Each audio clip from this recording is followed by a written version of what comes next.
번째 시간부터는 이제 사도신경의 그 교회에 관한 조항 하나하나들 가지고 이제 기독교 교회 공동체가 어떤 곳인지 대해서 생각해 보려고 하는데요. 먼저 이제 성령을 믿사오며부터 시작을 하도록 하겠습니다. 흔히 이제 그 교회라고 할 때 그 교회론적인 관점에서 볼 때 그 그리스도의 몸 혹은 이제 예수 그리스도가 하나님 나라 선포했는데 교회가 왔다 뭐 이런 식으로도 얘기하는 걸 보면 알 수 있듯이 그 기원을 예수 그리스도로 긍정적으로 부정적으로든 예수 그리스도로부터 이제 두려는 그런 것이 이제 전통적이고 가장 일반화된 방법이다라고 할 수 있겠습니다. 그래서 교회 기초가 무엇이냐라고 할 때 이제는 여러 입장들이 있지만 그래도 가장 많이 이야기하는 것 중에 하나가 바로 예수 그리스도가 교회의 기초다라고 합니다. 틀린 말은 아니고 당연히 예수 그리스도가 교회의 기초인데 그렇지만 또 다른 차원에서 이제 교회의 기원에 대해서 교회의 기초에 대해서 또 이제 조금 설명하고 생각해 볼 필요가 있는데요. 예수 그리스도가 교회의 기초다라고 할 때도 어떤 분들 같은 경우는 그 그리스도의 몸으로서의 교회, 특히 이제 카톨릭, 특히 2차 바티칸 공의회 이후의 입장이죠. 신비로운 그리스도의 몸, 뭐 그런 식으로 성례전적으로 이렇게 교회론을 발전시키는 경우도 있고, 어떤 분들은 이제 교회가 그리스도로부터 시작이 되었기 때문에 예수 그리스도의 아주 강한 윤리적인 차원에서 교회는 어떤 계속해서 어떤 윤리적인 공동체적인 차원을 또 강조를 하기도 합니다. 이런 식으로 예수 그리스도의 교회의 기초라고 하더라도 그 속에서 이제 뻗어나올 수 있는 교회론의 모습들은 다양할 수가 있고요. 그렇지만 오늘 제가 조금 소개해드리려고 하는 것은 뭐냐면은 교회는 단지 성자 예수 그리스도로부터 나온 것이 아니라 성경에 보면은 성령을 통해서도 왔다라는 것을 이제 함께 강조를 할 필요가 있습니다. 그렇기 때문에 이제는 사도신경에 보더라도 성령을 믿사오며 거기만 성령론이냐 그게 아니라 거룩한 공예, 성도의 교제, 그리고 죄를 사해 주시는 것, 그 다음에 이제 종말, 이 모든 것이 이제는 종말론적인 영, 예수 그리스도의 영이자 종말의 영인 성령의 역할, 사역으로 이제 이해가 될 그런 것도 아주 중요하다라고 할 수 있겠습니다. 일단 그 예수 그리스도를 역사적인 예수로부터 이제 교회가 시작되냐 안 시작되냐 이런 논쟁을 일단 떠나서 일단 먼저 시작하기 위해 가지고 조금 교리적으로 시작을 하도록 하겠습니다. 삼위일체론적으로 먼저 시작을 하도록 할 텐데요. 특히 이제 서방 교회 같은 경우는 이제는 예수 그리스도를 이제 교회 기초로 삼는 그런 전통이 강한데, 동방 교회 같은 경우는 교회의 기초를 그냥 삼위일체 이렇게 이야기를 하는 경우도 많습니다. 그렇기 때문에 또 오늘날 우리가 선교라는 표현을 많이 쓰잖아요. 영어로 미션이고 라틴어로 미시온인데 사실 그 단어는 뭐 제가 전문가는 아니지만 그 전문가들의 표현에 의하면은 전통적으로는 삼위일체 언어였습니다. 토마스 아퀴나스 쓴 그런 언어를 보면은 성부가 성자를 보내고 성부와 성자가 성령을 보내고 그 표현이 이제는 미시오 선교인데, 그것이 이제 16세기 이후 종교개혁 시대 이후 예수의 선교 그런 데서 이제는 선교라는 단어를 쓰면서 마치 이제 교회가 하는 일처럼 선교가 이해되고 있는데, 사실은 미시오라는 이 개념, 보낸다라는 이 개념은 삼일체론적인 용어였고 그 언어 자체를 이제 다시 한번 이제는 복원시키려는 움직임들이 많이 일어나고 있습니다. 그 때문에 교회라는 것도 예수 그리스도가 세우셨다라고 또 이제 아니다 아니면 제자들이 세웠다 이 논쟁에 상당히 이제는 그 학자들의 많은 에너지가 소모됐는데, 사실 교회는 무엇이냐라고 하면은 성부가 성자를 보내고 그리고 성부와 성자께서 성령을 보내시는 그 사역 속에서 등장을 한 것이 교회다라고 이제 보는 것이 조금 더 이제는 그 삼위일체론적인 교회의 접근법이다라고 할 수 있겠습니다.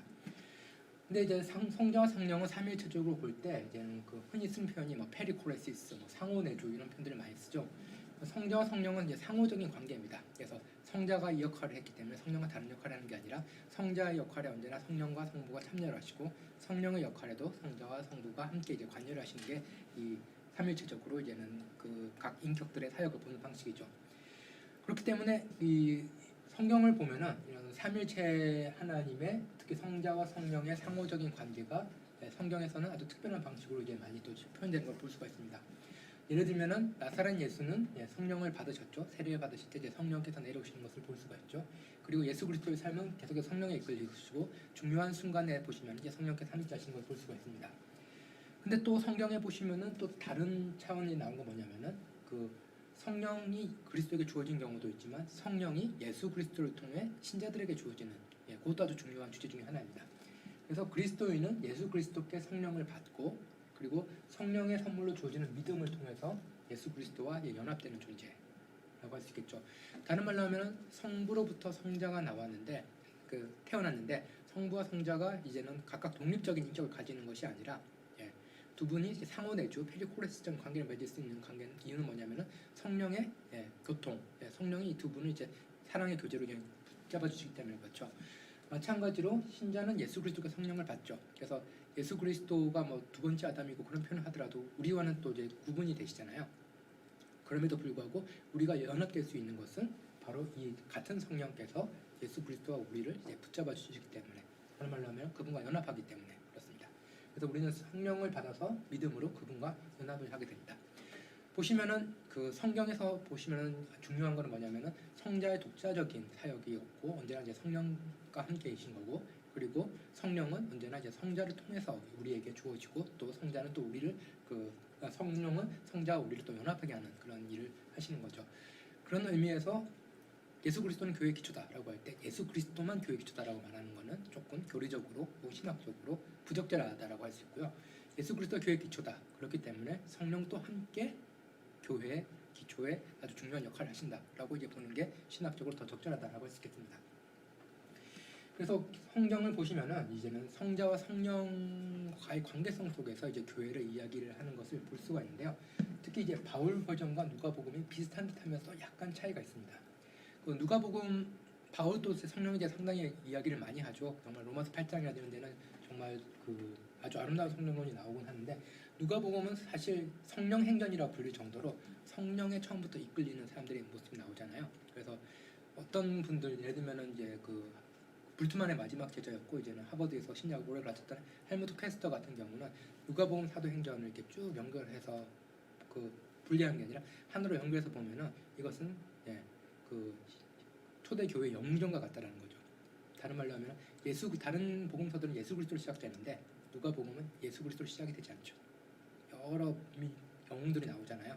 그리고 이제 예수 그리스도 탄생하고 끝나고 초대 교회의 신앙의 이제 선배들, 영웅들, 이런 다른 말로 하면 약간 그 다른 복음서와 구조를 가지고 있고, 거기서 관통하고 있는 주제는 뭐냐면은 이제 성령의 활동이라는 겁니다.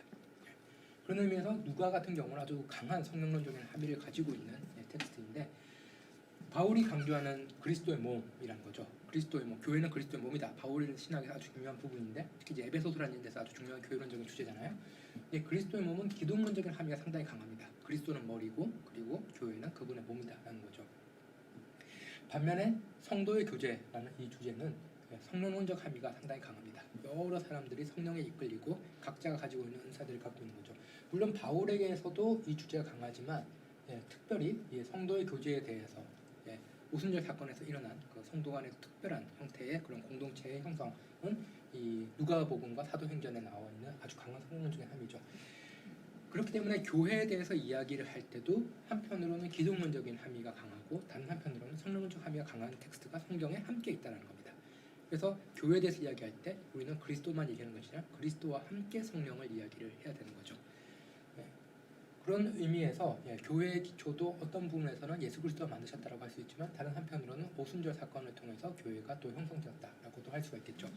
그래서 교회론을 할 때 저희가 중요한 거는 어느 한 소스, 한 자원을 전체를 이제 해석하는 아주 주도적인, 더 중요하고 덜 중요하게 사람이 다룰 때는 어쩔 수 없이 그런 가치 부여가 있을 수밖에 없지만, 그렇지만 우리는 서로 다른 지향성, 서로 다른 강조점을 가진 자료 사이에 긴장을 유지를 하면서 교회론을 형성할 필요가 있다는 겁니다.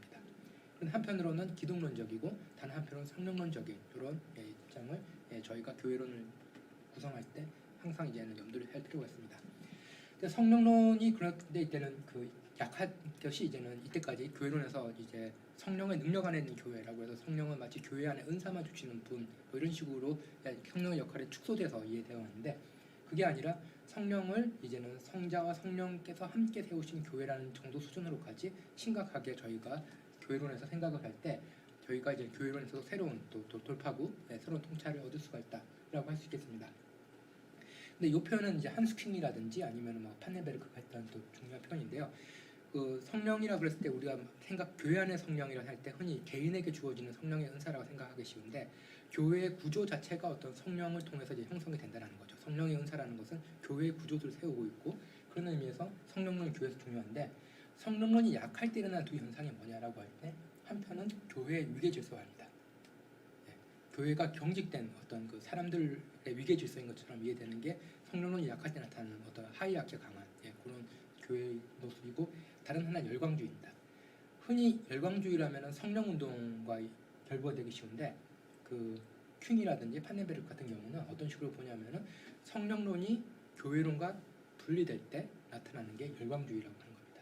마치 개인이 성령에서 그 성령에 직접적으로 접촉해서 계시를 받고 그리고 그 성령으로 받았던 모든 것이 다른 모든 권위라든지 공동체보다 우선시되고 하는 것이 그런 위험성으로 나타날 수 있는 게 어떤 극단화된 열광주의라는 차원에서 퀸과 판넨베르크 제가 말씀드렸듯이 교회론과 성령론이 아주 이렇게 긴밀하게 결합돼서 튼튼하게 세워지지 않았을 때 한편으로는 교회가 위계 질서화, 형식화가 되는 거고 다른 한편으로는 열광주의와 다른 말로는 또 개인주의화가 일어날 수 있다라고 얘기합니다. 상당히 그 중요한 지적이라고 저는 개인적으로 생각을 합니다. 그래서 이제 교회를 얘기할 때 성자와 성령, 그 그리스도론과 성령론 이것을 이제 함께 이제 고려를 해야 되고요. 그 말씀드렸듯이 이제는 그 서방 교회에서는 주로 이제 그리스도론 중심으로 이제 진행되다 보니까 어느 많은 분들이 들으셨던 이제 농담이겠지만 이제 삼일체에 대해서 이제 이야기를 할 때 흔히 이제는 그 서방 교회가 성령론이 약한 것에 대해서 이제 동방 교회 측에서 약간 이렇게 놀리는 식으로 하는 농담도 이제 여러 계기를 통해서 들어보신 분도 많은 것 같은데 또 안 들어보신 분도 있을 것 같아 가지고 간략하게 이제 말씀을 드리도록 하겠습니다. 이게 이야기가 이제는 사람들 입을 통해 가지고 전달되다 보니까 조금씩 각색이 되게 되는데요. 기본 틀은 이겁니다. 뭐냐면 성부, 성자, 성령이 어느 날 이제 여행을 가기로 했는데 어디로 갈까를 가지고 이제는 고민에 빠진 거죠. 그래가지고 이제 성자가 우리 뉴욕으로 가자. 뉴욕이야말로 정말로 이제는 이 모든 문화가 이제 가장 발달되어 있고 가면 볼거리 먹을거리 많다라고 했더니 성부가 이제는 질색을 하면서 하시는 말씀이 그곳은 뉴욕은 그 페미니스트들이 많은 곳이어서 이제는 하나님을 아버지라 부르는 것조차도 금지되어 있는 그런 곳 아니냐. 난 거기 안 간다라고 하시니까 그 다음에 이제는 그 제안이 들어온 거죠. 그게 뭐냐면 이제 성부가 이제는 제안한 것 중에 다른 인격이 이제 제안한 것 중에 하나가 뭐냐면 그럼 예루살렘으로 가자. 거기는 이제는 모든 그 사람들이 와서 이제는 하나님을 예배하고 그런 곳이기 때문에 그곳으로 가자라고 했더니 이제는 성자가 이제는 아주 정색을 하면서 거기 가기 싫다라고 하면서 하시는 말씀이 나는 거기서 계속해서 두드려 맞고 못 박혀 죽었는데 거길 또 가란 말이냐라고 하면서 성자가 안 가신다라고 했더니 그 다음에 제안으로 이제 딱 던져진 게 뭐냐면은 그럼 우리 로마로 가자. 거기에 바티칸이 있고 교회가 있고 뭐 이제는 아주 또 역사도 있고 볼거리도 많지 않냐. 그랬더니 성령께서 제일 반기시면서 거기 갑시다라고 하면서 저는 거기 한 번도 가본 적이 없어서 가고 싶어요라고 이제 얘기를 했다라고 흔히들 얘기를 하죠. 이거는 서방 교회가 성령론이 약했기 때문에 이제 장난으로 이렇게 만들어진 농담이기도 합니다. 그 농담이 보여주듯이 교회론이라서 주로 저희가 성령론적으로 접근하기보다는 기독론적으로 접근하고 성령은 교회의 어떤 기능처럼 어떤 성령의 은사만 주는 개인에게 그런 식으로 잘못 이해된 것도 예전에도 있었고 오늘날도 빈번히 발견되는 현상 중에 하나입니다. 그럼 어떤 의미에서 이제는 교회는 성령의 능력 안에 있냐를 질문을 할 수 있는데요. 성령의 제일 중요한 역할은 뭐냐면은 제일 중요한 건 아니에요. 내가 믿어야죠. 개개인이 이제 신앙을 가지고 그 신앙을 통해서 그리스도와 연합을 하는 게 중요하죠. 그래서 성령은 한편으로 신자를 그리스도와 이제 연합하는 역할을 하게 됩니다. 그래서 이제는 그리스도와의 어떤 관계를 이제 형성하고 그리스도를 통해서 이제는 하나님과 삼위일체와 이제 관계를 이제 형성을 하겠죠. 그리고 이 그리스도와 연합이 됐다는 것은 이 루터식의 표현에 따르면은 이때까지는 나 중심으로 살다가 그리스도와 성령을 통해 연결됐다는 건 뭐냐면은 내가 타자에 대해서 개방이 될 수 있는 존재가 됐다는 거거든요. 그래서 이제는 그리스도와의 관계를 성령을 통해 가지고 맺는 것이 아주 중요한 게 왜냐하면은 이때까지는 자기 중심적으로 자기 폐쇄적으로 살던 것이 무게 중심을 밖으로 들 수 있는 힘이 성령을 통해 주어졌기 때문에 그리스도와 연합된 사람이야말로 다른 사람과 진정한 의미에서 교제를 할 수 있는 사람이다라고 이제 할 수가 있겠습니다. 그래서 루터 같은 경우는 그리스도의 관계를 이제 믿음으로 그리고 다른 사람들의 관계를 이제 사랑으로 이렇게 표현을 했죠. 근데 이제 꼭 이런 식으로 수평 수직 수평 이런 식으로 이해를 하지 않더라도 그리스도와 연합한 사람들 다른 말로 하면은 그 그리스도와 연합함으로써 인간의 죽음을 존재로서 가질 수밖에 없는 두려움, 자기 보호 본능 이것으로부터 자유로워진 사람들이 맺을 수 있는 교제의 공간이 바로 이 교회다라고 할 수 있겠습니다. 물론 그 많은 분들이 신학자니까 그렇게 좋게 말하지라고 얘기할지 모르겠지만 아무튼 이것은 상당히 신학에선 중요한 주제 중 하나입니다. 그런 의미에서 성령의 은사는 그 한편으로는 이제 관계를 세우기 위한 거죠. 공동체란 것은 기본적으로 관계성을 바탕으로 하고 있습니다. 그런 의미에서 기독교 공동체는 어떤 의미에서 다르냐라고 할 때 한편으로는 그 공동체의 기초가 다르다라는 차원에서 다를 수가 있겠지만 어떤 관계가 맺어졌냐, 관계가 어떤 식으로 형성되냐에 따라서 그 공동체는 또 의미가 달라지게 됩니다. 그런 의미에서 기독교 공동체, 교회는 한편으로는 그리스도와 성령께서 만드셨다는 의미의 기초로 해서 차의 발성도 있지만 다른 한편으로는 그리스도와의 관계를 통해서 가지게 된 개방성을 가지고 타자와 관계를 맺기 때문에 그 관계적인 차원에서도 그 구별된다라고 할 수 있겠습니다.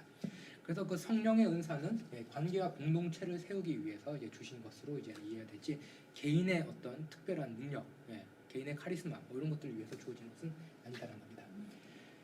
그래서 이제는 이것도 이제는 제가 그 판넨베르크와 이제는 일부 이제는 그 성령론적으로 하나님 나라를 이해하는 분들께서 제가 가지고 빌려온 생각인데요. 성령은 교회론적으로 개인과 공동체 사이의 긴장을 조율합니다. 즉 개인은 나름대로의 그 개인의 뜻, 의지, 개인이 생각하고자 하는 욕망 그런 게 있죠. 공동체는 공동체 나름대로의 또 질서, 또 지향점이 있습니다. 그렇기 때문에 이 둘은 언제나 이제 긴장을 일으킬 수밖에 없죠. 그래서 단순히 A, B, C, D, E라는 5명의 사람이 모여가지고 공동체가 만들어져서 그 공동체를 A, B, C, D, E를 분석하면 나오는 게 아니라 그 5명이 모여서 형성되는 독특한 또 정신, 분위기 그런 게 있죠. 그건 단지 A, B, C, D, E로 나눌 수 없는 그 공동체만이 가지고 있는 그 무엇이 이제 형성이 되게 됩니다. 그래서 성령은 이 개인과 공동체 사이를 조율하는 역할을 하게 되고요. 이것은 인간론적으로, 인간학적으로는 그 성령은 단지 교회 안에서만 활동하신 영이 아니라 창조의 영으로 창조 세계에서도 활동을 하신다는 차원에서는 개인의 자유와 사회 사이의 긴장을 이제 조율하는 역할을 하게 됩니다. 그럼 여기서 제일 중요한 건 뭐냐면은 개인과 공동체가 왜 긴장을 일으킬 수밖에 없냐라는 거죠. 개인과 공동체가 조율을 계속 긴장을 일으킬 수밖에 없는 거는 한편으로 그게 개인이고 공동체이기 때문에 그렇습니다. 이질적이기 때문에 본질적으로 다르기 때문에 긴장이 없다라고 하는 거는 그 말도 안 되는 거고요. 당연히 개인이 만들어진 공동체이지만 그 공동체는 개인의 총합으로는 이해 못할 그 무엇이 있는 거죠. 그렇기 때문에 개인과 공동체 사이의 긴장을 조율할 때 가장 중요한 것이 아까 제가 말씀드렸던 개방성이 되게 됩니다. 인간이 자기 중심적으로 계속해서 사유하고 있고 개인의 이익을 위해서 그것으로부터 나오는 갈망으로부터 욕망으로부터 사회를 형성하는 것이 아니라 자기 밖으로 나와서 생각하고 자기 밖으로 나와서 자기를 볼 수 있고 내가 공동체를 보는 게 아니라 밖으로 나와서 공동체를 볼 수 있는 능력, 이게 상당히 이제 중요한 인간에게 필요한 능력이 되는 거죠. 이것이 이제는 그 성령을 통해서 주어진다면, 성령을 통해서 그리스도와 연합을 할 때 우리의 무게중심이 밖으로 나가는 경험을 할 수가 있다면, 이것은 인간의 노력으로만 될 수가 없다라는 게 기독교의 가르침이죠. 자기의 수양으로 이게 무게중심이 자기 밖으로 나온 것이 아니라 이것은 은혜로서 가능하다라는 게 이제 기독교의 중요한 그 가르침 중에 하나인데, 이 경험을 한 사람들은 개인의 자유와 사회 사이의 긴장을 조율하는 때도 성령의 힘을 받아서 할 수가 있다는 거죠. 단지 그 정부가 만들어 놓은 법에 따라서 혹은 공동체가 만들어 놓은 규율에 따라서 혹은 도덕적 양심에 따라서만 되는 것이 아니라 끊임없이 자기 자신 밖으로 나오는 이 그 무게중심을 밖에 두는 연습, 이것을 통해서 개인의 자유와 사회와의 긴장도 조율됩니다. 그렇지 않을 경우에는 개인의 자유가 아니라 개인의 권리만을 주장하다가 사회와 계속해서 이제는 긴장과 갈등이 일어날 수밖에 없겠죠. 그런 의미에서 이제는 그 한마디로 요약을 하면은 성령을 통한 신자와 그리스도의 연합을 요약하자면 타라적이라고 표현을 할 수가 있습니다. 타라적, 그 엑스테틱이라고 해서 황홀경 뭐 이런 식으로 이제는 표현도 하게 되는데, 이건 액이라는 거는 이제는 밖으로 나온다는 거잖아요. 그래서 성령을 통해서 우리가 황홀경을 느꼈다라는 표현을 할 때 뭐 그 의미는 자기 밖으로 나오는 경험을 성령을 통해서 했다라는 겁니다. 그래서 성령은 개인이 있을 때 개인의 그 말씀드렸듯이 계속해서 그 자기 그 루터라든지 아구스티누스가 썼던 제일 유명한 표현이 뭐냐면 인간 마음은 자기 자신을 향해서 구부러져 있다잖아요. 그래서 계속해서 자기 중심적인 이제 중력을 가지고 인간은 계속해서 살아가고 있는데, 그것을 이제 밖으로 놓아주는 그 역할을 하는 그 힘을 주는 것이 바로 성령이기 때문에 개인은 자아의 골방에서 이제 벗어나게 합니다. 그 다음에 이제 성령론의 중요한 부분 중에 하나가 뭐냐면은 그러한 개인들이 그리스도 연합한 개인들이 모여서 이루어진 공동체가 교회라면은 성령은 교회 중심축을 교회 안에 두는 게 아니라 교회 밖으로 두게 하는 역할도 한다는 겁니다. 이게 이 부분에서도 그 성령의 어떤 그 사회적인 그런 성령의 사회적인 함이라고도 할 수가 있겠죠. 성령이 모여서 교회를 만들어서 그래 이렇게 우리끼리 거룩한 공교회를 만들자로 끝나는 것이 아니라 그 성령은 우리를 모았다가 다시 우리 교회의 무게 중심을 교회 밖으로, 다른 말로 하면은 하나님 나라를 향해서, 그리고 하나님 나라의 또 일부라고 있는 교회와 함께 이제 하나님 나라를 향해 가고 있는 이 사회를 향해서 열어주는 것이 이 성령의 역할이다라고도 할 수가 있겠습니다. 그래서 이때까지는 모이는 교회 많이 얘기했다가 이제는 요즘에 흩어지는 교회 이야기를 많이 한다라고 하는데, 그게 다 이 성령의 역할에서 나옵니다. 다른 성령이 아니라 한 분 성령이 그리스도와 연합하게 함으로써 모이게 하고, 그 성령이 우리의 무게중심축을 우리로부터 우리를 자유롭게 함으로써 교회도 흩어질 수 있게 만들어주는 것, 이것이 바로 이 성령의 역할이 됩니다. 그래서 성령의 역할을 항상 이 이중적인 그 역동성 속에서 파악하는 것이 중요하다라고 할 수 있겠습니다. 다음 주제는 그래서 이제는 말씀드렸듯이 성령을 믿사오면 거룩한 공교회라고 했잖아요. 그래서 이제 성령께서 부으셨기 때문에 우리끼리 거룩한 공동체를 만들어서 구원받자가 아니라, 그 성령은 우리끼리 모이려고 하는 그 욕구를 풀어 헤트리시는 거죠. 그래서 이제는 그 세계 개방성을 어떤 확장된 그런 인격으로서 교회에게도 허락하시는 건데, 그것이 바로 거룩한 공교회입니다. 이 그림은 아시는 분은 아시겠지만 일부러 제가 이 그림을 골랐거든요. 이 교회는 예루살렘에 있는 성모 교회입니다. 예수 그리스도의 무덤이 있다고 하는 그 자리에서 만들어진 교회예요. 그러니까 거룩한이라고 그러는데 사실적으로는 그 유대인들이 더럽다고 부정하다 여겼던 이 시체가 있는 터 위에 만들어진 게 이 성모 교회이고, 이 교회가 상당히 흥미로운 건 뭐냐면은 이 안에 들어가면은 그 아주 고대 교회들, 여러 교단들 있잖아요. 그 교단들이 다 들어가 있습니다. 그런 의미에서도 어떤 의미에서는 서로 다른 역사와 전통을 가지고 있는 교회들이 함께 이제 교회 건물 안에 들어가 있다는 의미에서도 거룩이 무엇인지, 공교회가 무엇인지를 조금 생각하게 해주는 아주 흥미로운 실제 역사적인 장소이기도 합니다. 그리고 아시는 분은 아시겠지만 여기 큰 문이 있거든요. 대문 문지기는 무슬림입니다. 왜냐하면은 그 당시에 이제는 이 문 만들고 그랬을 때 이 문지기를, 열쇠를 기독교인에게 주면은 교단들끼리 싸운다고 무슬림에게 맡기게 됩니다. 그래서 지금까지 평화롭게 이 문은 지켜지고 있었고, 제가 연구소에 있었을 때 제 친구의 아들이 다니는 학교에 문지기 아들이 같이 다녔어요. 그래가지고 이 이야기랑 듣고 몰래 새벽에도 들어가기도 하고 그랬었습니다. 그러면 이제는 거룩한 공교회라고 할 때 이제는 거룩과 이 공교회라는 것의 의미에 대해서 조금 살펴봄으로써 그 공동체가 무엇인지 대해서 조금 고민해보는 시간을 가지도록 하겠습니다. 우리가 공동체라고 할 때 제일 중요한 거는 뭘까요? 여러분도 여러 공동체를 가지고 있겠지만 공동체가 모이기 위해서는 사람도 필요하고, 그 다음에 비슷한 그 사고를 혹은 취미라든지 아니면 생활 습관을 나눠야 되고, 그런 것도 중요한데, 그러다 보면은 뭐가 생기냐면은 공동체 안과 밖을 나누는 경계라는 것이 이제는 존재를 하게 됩니다. 그래서 공동체로 존재한다라는 건 어쩔 수 없이 이제 경계를 가지고 살아간다는 표현이 되게 됩니다. 그럴 때 이제 공동체로 살 때 내가 가지고 있는 이 경계를 어떤 식으로 이해하느냐가 아주 중요한 부분이다라고 할 수가 있겠죠. 그래서 공동체가 현실에 존재하기 위해서는 이 공동체의 정체성, 실질적으로 공동체가 어떤 식으로 이루어지고 있는지를 가시적으로, 그리고 또 이제는 역사적으로 구분지어줄 수 있는 경계가 필요합니다. 그런 의미에서 교회가 흩어져야 돼라고 해서 교회 공동체와, 그리고 교회 공동체에 굳이 이제는 그 시각적인 장소적인 그런 비유를 쓰자면은 교회 공동체 안과 밖을 구분시켜주는, 나누는 것은 아니지만 구분시켜줄 경계는 이제 반드시 필요하죠. 그래서 이제 중요한 거는 경계라는 것을 우리가 어떻게 이해하느냐가 중요하지, 경계 자체에 의미를 두지 않는 것은 상당히 어떤 의미에서는 그 이상주의거나 아니면은 또 이렇게 위험한 생각이다라고 할 수 있겠습니다. 그래서 경계는 왜 존재하냐라고 할 때 우선적으로 공동체의 정체성과 사명을 위해 존재를 하게 됩니다.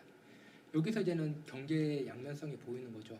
한편으로는 공동체의 정체성과 사명을 위해 존재를 하는데, 공동체가 자신의 정체성과 사명을 너무 강조할 때 그 경계는 타자를 들어오지 못하게 끊는, 더 나아가서는 타자를 타자화시키고, 심지어는 이제는 악마화까지 시킬 수 있게 되는 그런 도구로 변질을 할 수가 있는 게 바로 이 경계입니다.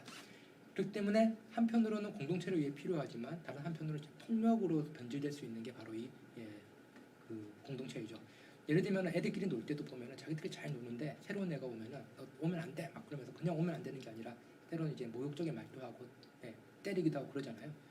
그 경계를 지키려고 하는 본능, 이것은 인간에게 어느 정도 있다라고 할 수 있고 그 경계는 너무나도 쉽게 순진한 마음과 함께 폭력적으로도 변할 수 있다는 것도 저희가 역사적으로 많이 볼 수 있는 것 중에 하나입니다. 그렇기 때문에 이제는 그 거룩이라는 표현, 거룩한 공교회라고 할 때 거룩은 교회 공동체의 경계 설정에서 매우 중요한 역할을 합니다. 그렇기 때문에 기본적으로 엘리아드라든지 이런 종교학자가 말했듯이 종교는 성 그리고 그 나머지는 속, 뭐 성과 속 이런 식으로 이제는 우리가 흔히 생각하는 그런 언어에 익숙해져 있는데 그게 그 기독교 공동체라고 해도 그 예외는 아닌 거죠. 그래서 거룩한이라고 할 때 이 거룩은 교회 공동체가 어떤 공동체인지를 이해하는데 아주 중요하다고 할 수 있겠습니다. 실제로 성경은 하나님은 거룩하시기 때문에 하나님의 백성도 거룩하라는 것을 구약과 신약 모두에서 이야기를 하고 있죠.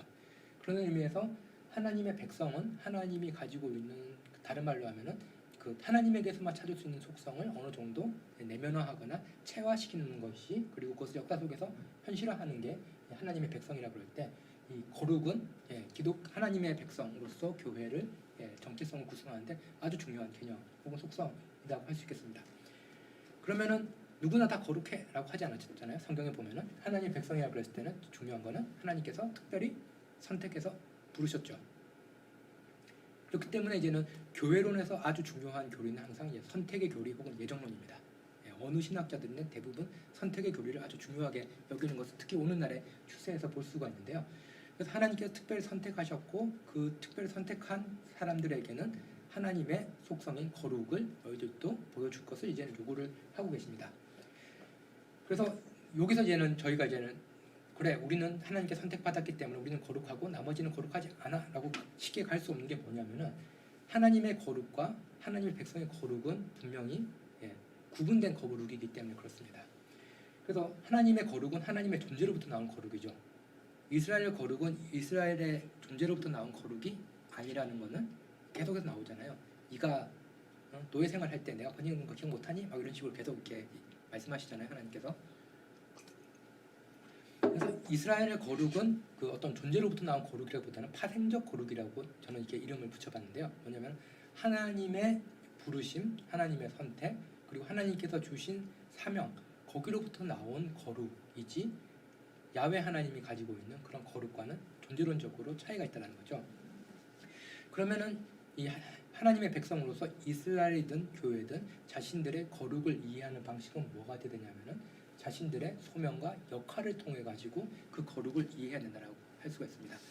그래서 흔히 종교학에서는 거룩하다, 성스럽다라고 하는 것은 어떤 구분됨이라는 의미로 1차적으로 쓰이는데 성경적으로 볼 때 거룩은 뭐냐면은 구분됨이 아니라 하나님께서 이 세상에 하나님의 백성을 부르신 소명과 관계된 게 거룩이다라는 그 점에서 이 거룩을 이해할 필요가 있습니다. 그러면은 하나님께서 이스라엘 부른 가장 첫 번째 상징적인 사건은 뭐냐면은 아브라함이죠. 아브라함 불러가지고 뭐 하냐면 너 잘 먹고 잘 살게 해줄 게 아니라 모든 민족이 너를 통해서 복을 받게 해줄게. 어떤 보편적 확장적 그런 그 소명이잖아요.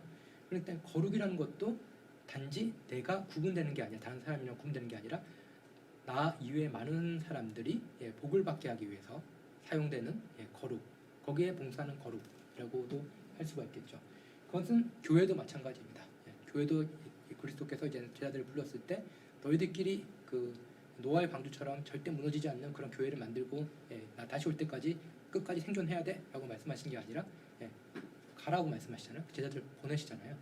그 때문에 이제는 그 부름은 항상 소명 그리고 그 교회 밖으로까지 확장된 하나님의 뜻을 위해서 봉사하는 그 비달에서 이해되는 거룩이어야 됩니다. 그런 의미에서 이제는 하나님 나라가 단지 아까도 계속 말했듯이 하나님이 보편적인 실제라고 보는 그런 판넨베르크의 주장에 따라서 하나님 나라도 전체적으로 이 창조 세계 전체를 아우르는 하나님의 뜻으로 볼 필요가 있다라고 할 때 이 거룩 역시도 이 전체 세계를 향한 하나님의 뜻이라는 관점에서 이해될 필요가 있습니다. 근데 이제는 성경이 볼 때 아주 흥미로운 것 중에 하나가 뭐냐면 이스라엘이 은혜의 선택을 자신들의 배타적인 소유물이라고 생각할 때 다른 말로 하면 아까 제가 거룩을 이제 파생적인 거라 생각했잖아요. 이게 주어진 것이 아니라 자기들이 이제 가진 것이라고 생각할 때, 소유물을 생각할 때 오히려 이제 심판이 그 내린다는 것을 이제 볼 수가 있고, 교회도 자신들의 거룩을 가지고 뭉쳐 있을 때 보시면은 박해든 뭐든 통해 가지고 신약에서 그냥 흩어지게 되는 것을 이제 볼 수가 있습니다. 그렇기 때문에 은혜의 선택을 통한 우리의 거룩함은 교회의 공동체성을 이루게 중요하지만 또 동시에 그것은 교회를 위한 것이 아니라 이 세상을 위한 거룩이다라는 것, 이것을 이제는 파악할 필요가 있습니다. 그러면 이제 그 다음 중요한 주제이죠. 그러면은 이제 교회의 보편성과 이제 하나님의 선교라는 이 주제입니다. 요 표현이 상당히 이제는 해석하기가 힘든 부분이죠. 홀리 캐톨릭, 영어로 하면은 거룩하고 그 보편적인 교회라고 하는데, 이게 상당히 이제는 어떻게 해석하느냐에 따라서 상당히 다른 교회론이 나올 수 있는 부분 중에 하나입니다. 어찌됐건 보편적이라고 쓰였던 카톨리쿠스라는 것 표현은 모든 것을 포함하는 혹은 이제 보편적인 요 두 의미를 가지고 있습니다.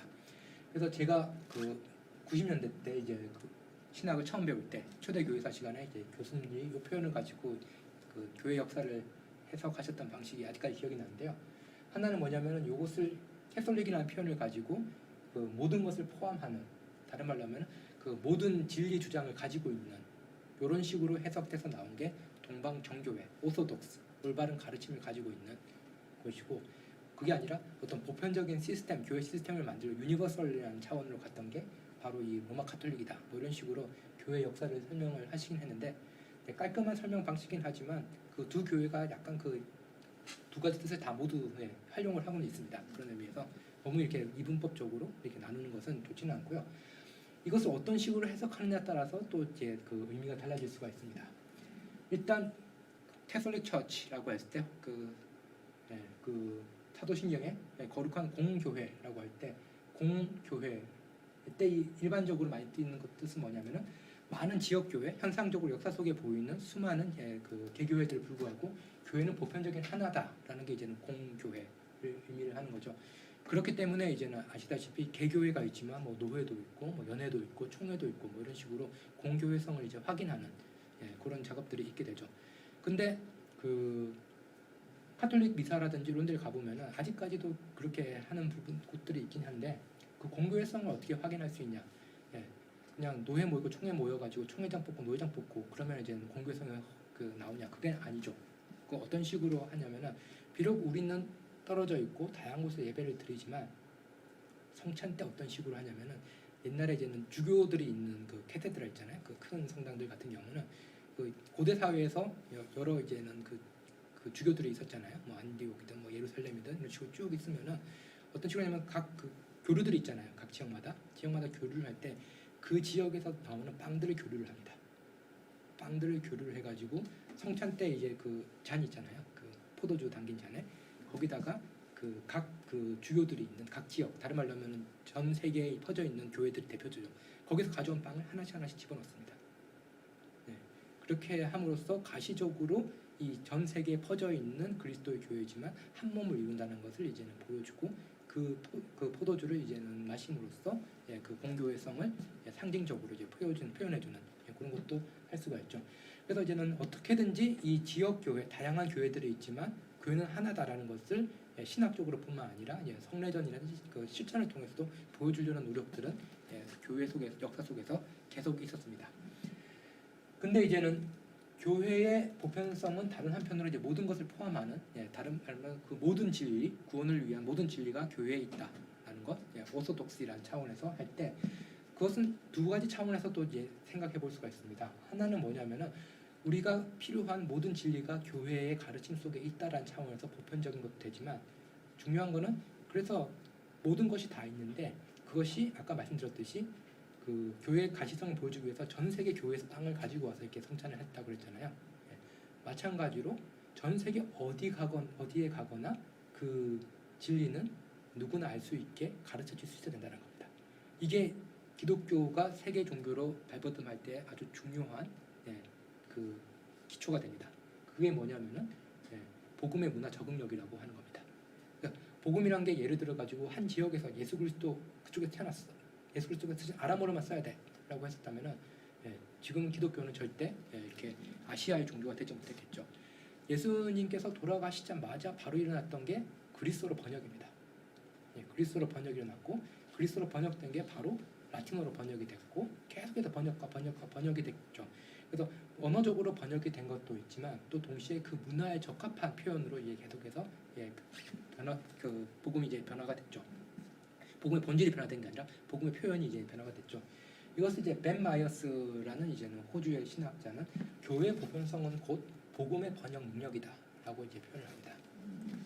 그리고 이 교회의 보편성을 단지 이제는 교회가 어느 지역에나 있다, 혹은 교회는 모든 구원에 필요한 진리를 다 가지고 있다라는 끝나는 게 아니라 교회는 복음을 가지고 어디를 가든지 그곳에서 진리를 말할 수 있는 능력이 있다라는 어떤 그런 헌신, 또 어떤 면에서는 자기 자신에 대한 자신감이 아니라 이 복음 자체가 갖고 있는 자신감, 이것이 다른 말로 하면은 오늘날의 기독교가 있게 된 아주 중요한 기초라고도 할 수가 있겠습니다.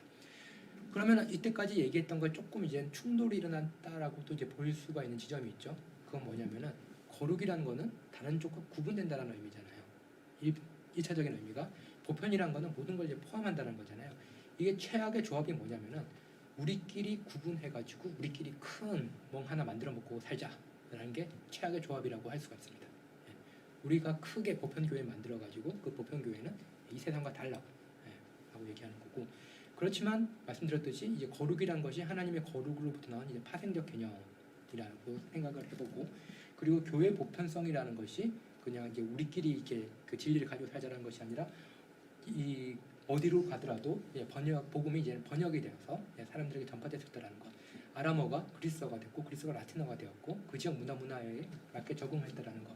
이것이 있다라는 것은 그 다른 말로 하면 아까 말했듯이 거룩이 그 하나님의 이 세계 전체를 향한 뜻을 위한 어떤 부름으로부터 나온 거룩이 실질적으로 교회 보편성과 연동적으로 작용을 하게 되는 그런 의미에서 거룩함의 구분됨과 보편성의 개방성이 함께 이제 이해가 될 필요가 있다는 거죠. 이것이 바로 이제 교회의 독특한 본성이라고 할 수 있겠습니다. 교회의 정체성을 위해서 거룩하라라는 부름이 있고 그것이 정체성이 형성이 되고 그것은 또 하나님의 선교를 위해서 전체적으로 이제는 봉사를 하게 되는 거죠.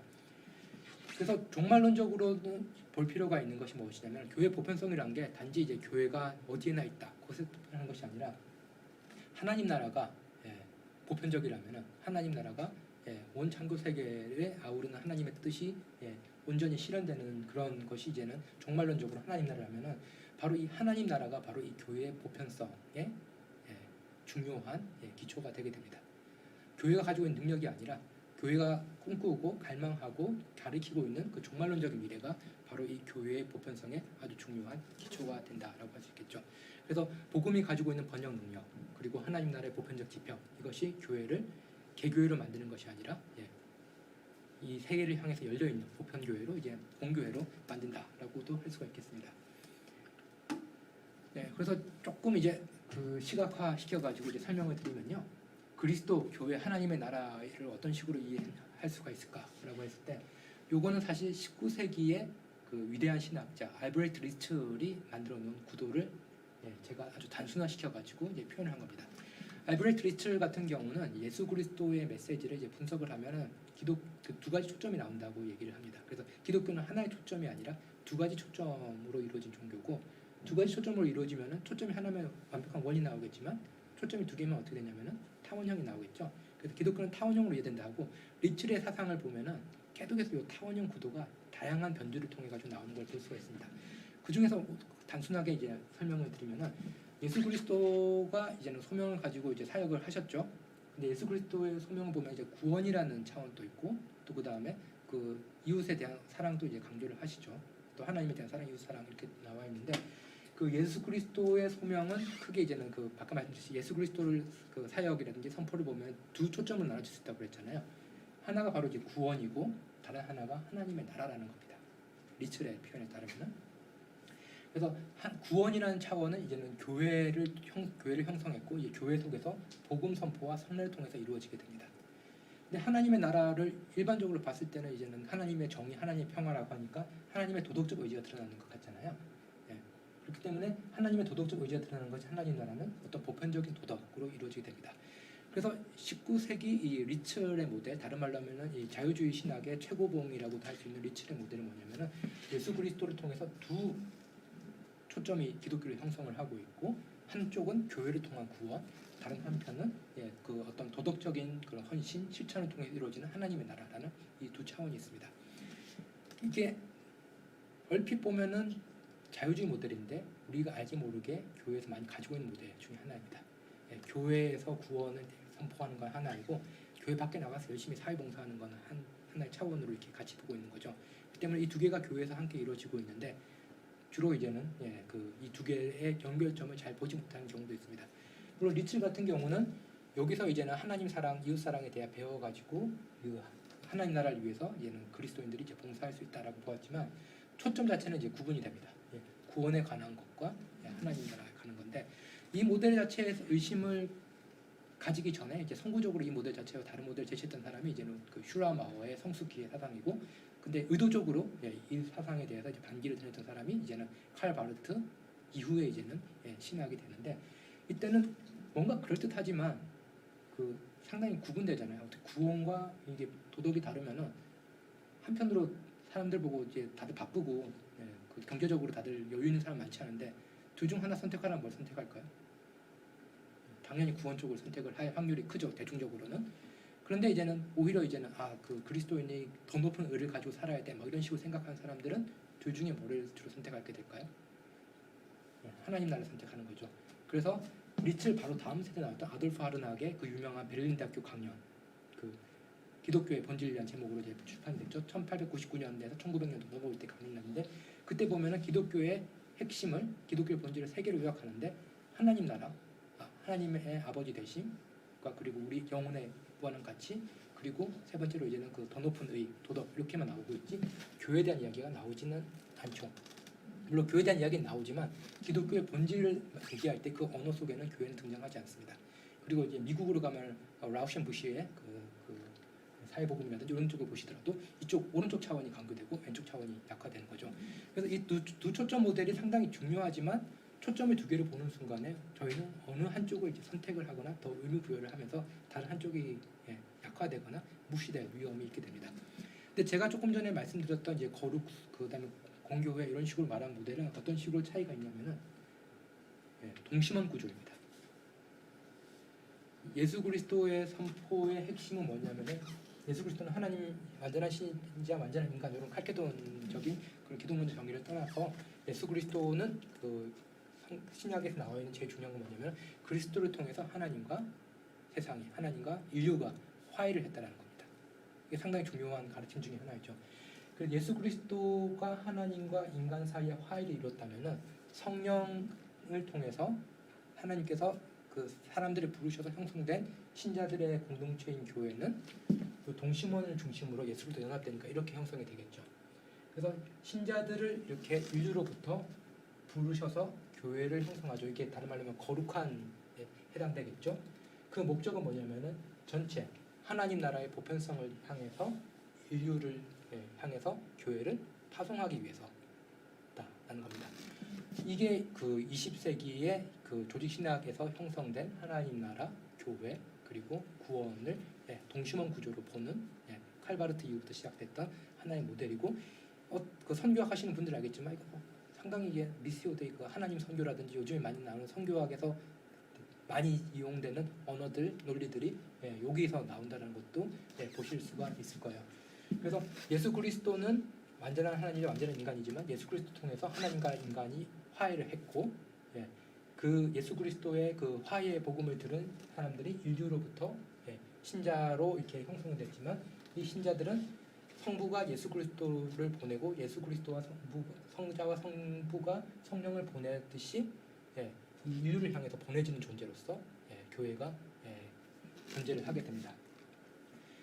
그래서 이 하나님 나라라는 이 보편적 지평이 교회론에 있어서 공교회를 이해하고, 또 동시에 아까 제가 말씀드렸듯이 거룩이 무엇인가를 이해할 때도 아주 중요한 그런 개념이 되게 됩니다.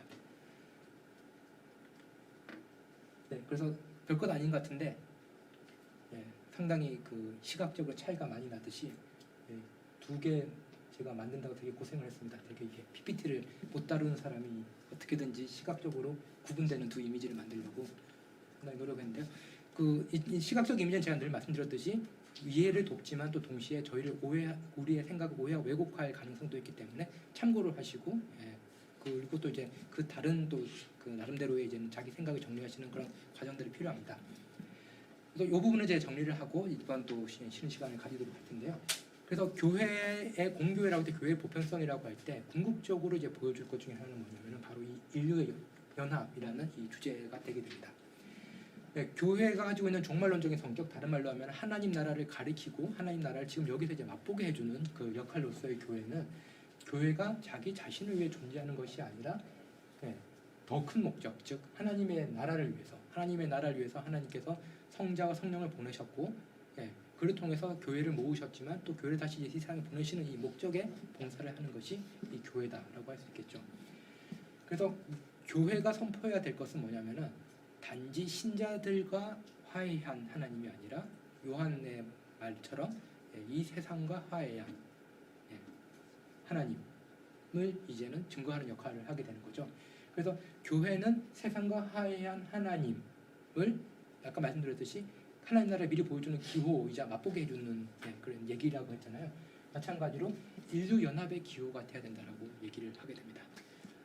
인류가 역사 속에서 계속해서 싸우고 갈등을 일으키고 피를 흘리고 각자가 가지고 있는 트라우마를 가지고 계속 분쟁을 일으키고 있는데, 교회는 그런 역사 속에서 계속해서 하나님께서 세상과 화해를 하셨고, 그리고 인류 전체가 하나님 안에서 화목하게 화해하기를 바라는 그 하나님의 뜻을 가리키는 기호 역할을 해야 된다는 겁니다. 그래서 장차 올 인류의 연합을 위해 우리는 어떤 식으로 올지는 잘 모르지만 하나님께서 이제 그리스도를 통해서 세상과 화해를 이루셨잖아요. 그것이 이제는 궁극적으로 이제 완성될 그 미래를 보여주기 위해서 교회는 자신의 다원성과 통일성을 가지고 기여를 해야 된다는 겁니다. 이게 상당히 중요한 부분입니다. 왜 교회는 여러 로컬 교회, 다양한 지역 교회가 있고 그러면서 또 왜 하나의 교회라고 얘기를 하냐? 왜냐하면은 교회는 이 자기가 갖고 있는 파편화된 모습, 그리고 그럼에도 불구하고 하나를 고백하는 역사 속에서 어떻게 보면 말도 안 되잖아요. 현상적으로 다양한데 어떻게 그것을 하나의 교회라고 계속 고백을 하냐라고 할 때, 교회는 자신의 다원성과 그리고 자신의 통일성을 가지고 깨져 있는 인류들이 함께 화합될 그 모습을 계속해서 갈망하게 하고 보여주는, 부분적으로 보여주는 역할을 하게 됩니다. 예를 들어 가지고 아까 제가 말씀드렸듯이 그 지역에 있는 그 빵들을 다 가져와서 그것을 한 그 성찬잔에 넣고 함께 할 때, 가시적으로 우리는 비록 계속해서 떨어져 있고 때로는 분쟁에 쌓여있지만 그럼에도 불구하고 한 몸이라는 것, 그리스도 한 몸을 이룬다는 것을 어떻게 되게 강하게 이제 표현해 줄 수가 있잖아요. 이것도 하나의 고대의 방식이지만 교회는 항상 다원성과 통일성을 갖고 있다는 것, 이 둘을 가지고 어떻게 인류도 연합을 할 수 있다는 것을 이 역사 속에서 보여줄 수 있는 그 역할을 담당을 해야 된다는 겁니다. 근데 이제 교회가 가지고 있는 어려움 중에 하나는 뭐냐면은, 교회는 하나님의 세상과의 화해를 오직 깨어진 형태로 보여줄 수밖에 없습니다. 교회라고 의인들만 있는 것이 아니라 죄인과 의인들이 함께 있는 거고, 교회가 역사를 넘어서 있는 어떤 초역사적인 집단이 아니라 계속 강조했듯이 교회의 본질도 있지만 역사적인 현상, 실제로서 교회도 교회의 아주 정당한 모습이기 때문에 교회는 역사 속에서 깨어진 형태로만 이 다원성과 통일성을 보여줄 수밖에 없습니다. 중요한 건 깨어졌다라는 현상 자체가 아니라 깨어졌을 때 우리가 다원성과 통일성을 어떤 식으로 다루느냐는 겁니다. 깨어진 걸 가지고 그래 우리 이제 제대로 싸워보자, 우리가 정통이다라고 하는 방법이 있을 거고, 우리는 깨어져 있지만 그럼에도 불구하고 그리스도의 한 몸을 보여주려고 그러고 장차 올 하나님의 미래를 보여주려고 하는 그 노력 속에서 교회는 하나님 나라의 기호로서 작용을 할 수가 있다는 겁니다. 그래서 이런 하나님의 보편적인 화해는 교회를 본질적으로 선교적으로 만든다라고 얘기를 하게 되고, 그 앞서 제가 보여드렸던 그 이미지에 따라서 예수 그리스도를 통해서 이미 이루어진 하나님과 인류의 화해는 장차 올 미래에 우리로서는 상상하지도 못할 방식으로 이루어지겠지만, 교회는 이것을 위해서 자기들이 가지고 있는 통일성과 다양성, 특히 깨어진 모습을 통해 가지고 이 다양성을 이제 보여줄 사명을 가지고 있다라고 할 수가 있겠습니다. 그래서 여기서 중요한 거는 교회가 실제 깨어졌다 안 깨어졌다 그 문제가 아니죠. 얼마나 깨어졌으면은 고대 교회부터 생긴 교리가 뭐냐면 보이는 교회와 보이지 않는 교회를 구분을 하는 거잖아요.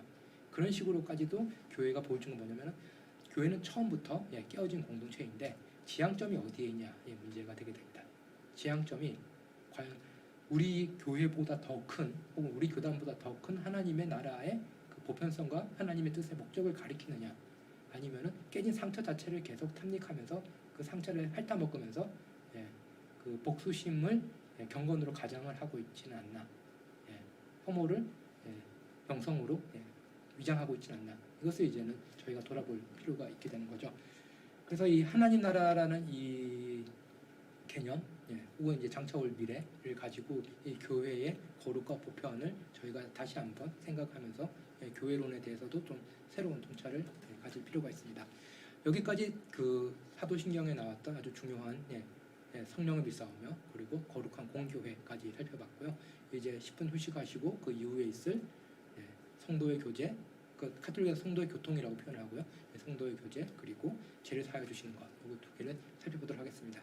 수고 많이 하셨습니다.